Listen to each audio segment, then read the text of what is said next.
그러니까 일러스트를 하고 싶은데 수작업으로 4비연필로 수채화를 하고 있습니다. 근데 일러스트는 떤 컴퓨터 CG 그래픽으로 일러스트를 하는 건데, 그러니까 이거하고 너무 방향성이 다르다라고 느껴져서 이렇게 고민을 하시는 거라고 생각이 돼요. 그런데 기본적으로 수작업에서 이 어떤 드로잉이나 컬러링이나 페인팅에 대한 개념이 잘 없으면 디지털 작업에서도 저는 없다고 생각하거든요. 그래서 만약에 진짜로 디지털 작업에서 페인팅을 하고 싶으시다 하시면, 일러스트를 하고 싶으시다 하시면 수작업 드로잉을, 수작업 페인팅을 연습을 하시는 게 맞다고 생각합니다. 저는 개인적으로요. 네. 명함 알려달라니까 면박당했다가 갑자기 다음날 오니까 수채화를 하라고 해서요. 맞아요. 수채화를 하는 게 맞아요. 이걸로 손톱 봤어. 수채화를 하는 게 맞다고 생각하고요.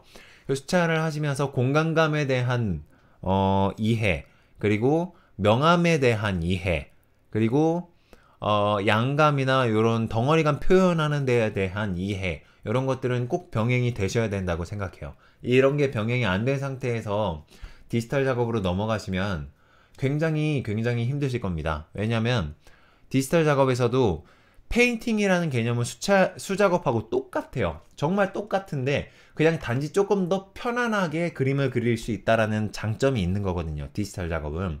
그래서 수작업으로 가능하지 않으면 디지털 작업에서도 불가능한 부분들이 더러 많습니다. 근데 수작업에서 가능하면 디지털 작업에서는 더 폭발적으로 가능해요.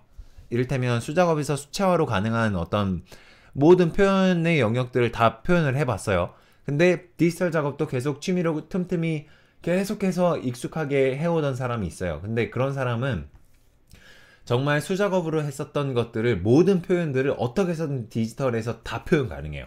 근데 디지털에서는 어느 정도 표현 가능한데 수작업을 잘 못하는 사람들이 있어요. 근데 그런 분들은 뭐 약간 다른 방식으로 능력을 올릴 수는 있지만, 그래도 페인팅이라는 한계에서는 수작업을 완벽하게 다룰 줄 아는 사람하고는 좀 퀄리티가 많이 다르기는 하죠. 그래서 저는 개인적으로는 수작업을 하는 게 굉장히 좋다고 생각합니다. 그리고 제 개인적으로 이제 그로우툰 아카데미에서 수강생분들한테 강의를 할 때에도 디지털 작업으로 하시는 것보다는 수작업으로 어느 정도 익숙하게 다룬 다음에 디지털 작업으로 넘어가시는 게 좋지 않을까요? 하고 항상 말씀을 드리고 있어요. 왜냐면 저 자체가 그렇게 훈련을 해왔고, 그리고 그렇게 훈련을 했을 때 더 빨리 는다는 것을 발견을 했기 때문에, 그러니까 느꼈기 때문에 저는 그렇게 생각을 하거든요. 그래서 디지털 작업을 하시더라도 수작업은 어느 정도 계속 같이 병행을 하시면서 가는 게 좋지 않을까 싶어요. 저도 이제 디지털 페인팅을 좀 하는데, 근데 디지털 페인팅 하기 전에 제가 고등학교 때, 그리고 뭐 20살 초반 때 수작업으로 수채화를 많이 그렸었어요. 근데 그때의 경험이 지금의 어떤 제 페인팅의 경험과 굉장히 많이 도움이 되거든요. 그래서 수작업을 하시는 게 굉장히 도움이 되지 않을까 싶습니다. 근데 본인이 납득을 한 상태에서 수작업을 하는 것과 난 납득이 안 됐는데 수작업을 왜 해야 돼요? 라고 생각하시는 것의 차이는 정말 굉장히 커요. 그러니까 이거는 어떤 느낌이냐면요. 어떤 사람이 막 나무를 나르는 일을 해요. 근데 나무 나르는 일은 엄청난 근육의 운동을 수반하잖아요. 그래서 근육 운동을 매일 하는데도 불구하고 근육이 안 생겨요, 이 사람이. 왜냐면 일을 하는 거니까, 스트레스를 받으면서.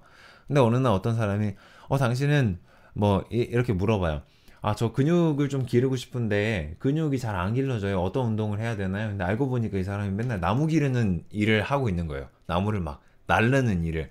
그러니까 그걸 보니까 이렇게 운동을 많이 하고 있는데 근육이 안 생기는 게 이상하잖아요. 그래서 이미 운동을 굉장히 효과적으로 많이 하고 계세요. 이거 나무를 옮길 때 그냥 그 나무를 들 때, 옮길 때 어떤 근육에 그 이렇게 자극이 주어지는지 신경 쓰면서 한번 나무를 옮겨 보세요. 그러면 근육이 더 많이 발달이 될 거예요. 이렇게 하는 순간 그 사람이 그걸 신경 쓰는 순간 진짜 운동이 돼 버리는 거예요. 그래서 막 몸이 좋아졌어. 약간 이런 느낌이에요.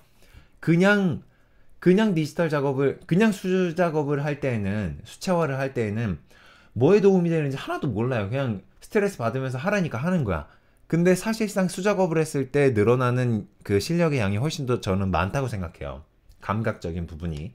그런데 그 부분이 디지털 작업으로 옮겨갔을 때 훨씬 더 빛을 많이 발하는 부분이기도 한데, 근데 거기에 대한 거를 인식을 못하니까, 이거 숫작업 해봤자 어쨌든 간에 디지털 작업하는 거랑은 다른 건데 왜 이걸 해야 되냐, 이렇게 이해가 안 되시는 부분이 생긴 상태에서 수작업을 하게 되면 어떤 걸 하든지 간에 도움이 안 돼요. 사실은 하나도 도움이 안 돼요. 정말 도움이 되는 것들을 하고 있음에도 불구하고 도움이 안 될 수가 있어요. 근데 이제 수작업이나 디지털 작업이나 다르지 않다라는 것을 인식하면서 이렇게 공부를 하게 되면 이런 것들을 디지털 수작업에서는 이렇게 표현하는데 디지털 작업에서는 어떻게 표현할까? 이렇게 표현하면 더 재밌게 표현할 수 있겠다. 더 쉽게 표현할 수 있겠다. 이런 것들을 계속 병행하면서 발견하면서 가는 게 훨씬 더 좋다고 생각해요. 그래서 수채화만 하는 것도 그렇게 좋지는 않고 디지털 작업만 하는 것도 좋지도 않고 두 개를 계속 같이 가면서 연습을 하는 게 좋지 않을까, 이런 생각이 좀 듭니다.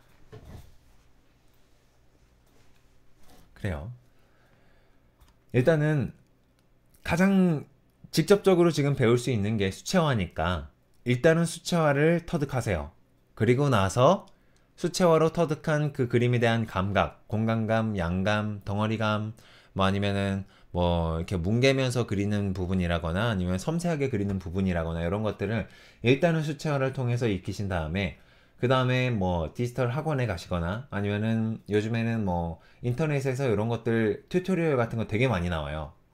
이런 뭐 유튜브 같은 데 보셔도 굉장히 많이 나오고, 그러니까 그런 거를 보면서 이제 따로 공부를 또 진행을 하시거나 일러스트 학원에 다니시거나 하시면은 분명히 도움이 되실 거라고 생각해요. 근데 가장 가깝게 배울 수 있는 거는 수채화니까 수채화를 먼저 배우시는 것도 굉장히 좋을 것 같아요.